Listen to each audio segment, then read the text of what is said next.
This morning we're talking about efforts in Comal County to raise money for our first responders, including our furry first responders. This is K9 Officer Gunner here, who works with Sergeant Jake Smith with the Comal County Sheriff's Department. And he's going to take a little nap right here, but a lot is going on. It's all the goal of the 5th annual Pups and Pints events. It's happening next weekend. Tracy and Fred Gibbons working on organizing that, and we'll tell you about that in just a second. But first, we want to introduce you to Gunner here because he's such a sweet boy, but he's also a hardworking K9 officer. Yes, he is. Sergeant Smith, tell us a little bit about Gunner. So Gunner's a 6-year-old Belgian Malinois, half German Shepherd. He came to our program. My retired police dog, King, is actually the father, and all of the brothers work together now on the streets with us, so it's pretty cool. We got 5 good dogs that work the streets of Comal County every day, and he's one of them. So he's a patrol dog and narcotics, so he will find drugs and people. And we use him a lot, and a lot of other things as well, like the community. We do a lot of stuff with the schools and doing school searches and different things in the community that we can help out with. He's always there to help with. Yeah, it, so. I mean, we saw those pictures of him in action, and right now you'd never believe that he's super cool. He can flip it off and be sweet. They got a little switch that they can flip if they need to, but most of the time he's relaxed. He's sniffing something now. So. Well, and Sergeant, a lot of people at home might know, but it takes a lot of money, a lot of training to have a police K9 like Gunner here.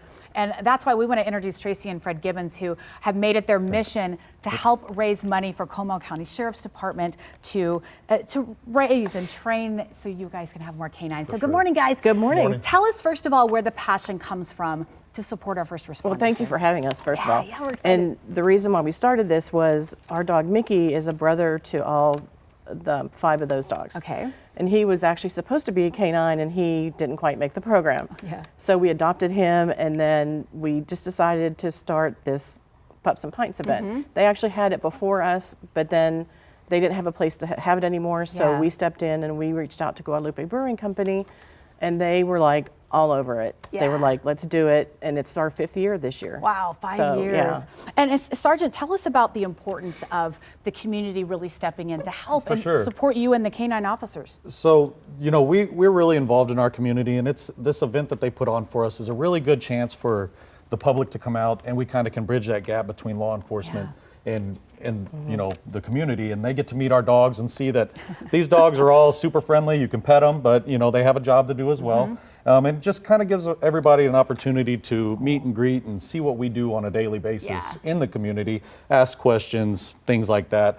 It's nice because they raise money for us for donations as far as anything that arises, medical bills, things like that. Because being in the police world, anything can happen to these dogs, and unfortunately we don't want anything to happen to them. But if it does, it's nice that we have some things to help get us along, So. And we all know how vet bills can be. Yes, when you have a dog, you know how expensive it can be, and sometimes that's just not in a budget. Yeah. So, well, Tracy and Fred, tell us about Pups and Pints. 5 years. Once again, I just think it's so wonderful that so many people in the community come out.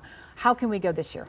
Well, it's from noon to 6 at Guadalupe Brewing Company at 1586 Wald Road.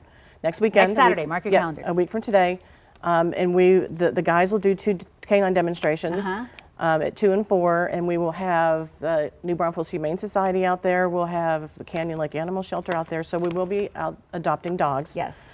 So if you want to go home with a dog, you can certainly do that. Yeah. Just not this one. Just not this one. And it is a dog-friendly event. It is a dog-friendly event. People can bring their dogs out, and they interact with everybody, get to see everything, get to see our pups in action a little bit. So it's a good event. And get to meet them. Yeah. And once again, it all goes back to supporting our first responders, which is so important. Absolutely. Tracy, real quick before we go, tell us how do we need to get a ticket? Do we just show up for the great time? You just show up. Music, tons of vendors, 2 dog demonstrations. And we're going to be some beer. Of course, Pups and Pints. It's dogs, beer, and food. I mean, it doesn't get any better than that. And a And food truck. we'll have a They food have their truck own there. food they Yeah. serve there too. And Yeah. lots of good pets, because you Yeah. can tell right here, Gunner. I say he's a ladies' man, right? But he's also a hardworking canine. Well, thank you guys Yes. so much for being Yes, here. thank you. Thanks for So having us. after Thank the you show, for having us. after the show, we will have more information on this event on our website, so you can get out there and support. Yeah, we are our selling first these responders. shirts at our And event. selling shirts. So, and we will have these available online as well. Awesome. So these are our shirts for this year. Awesome. Well, we'll have a link to how you can help. Thank you guys Yes, for thank you being very here much. Thank you. today. And we are going to take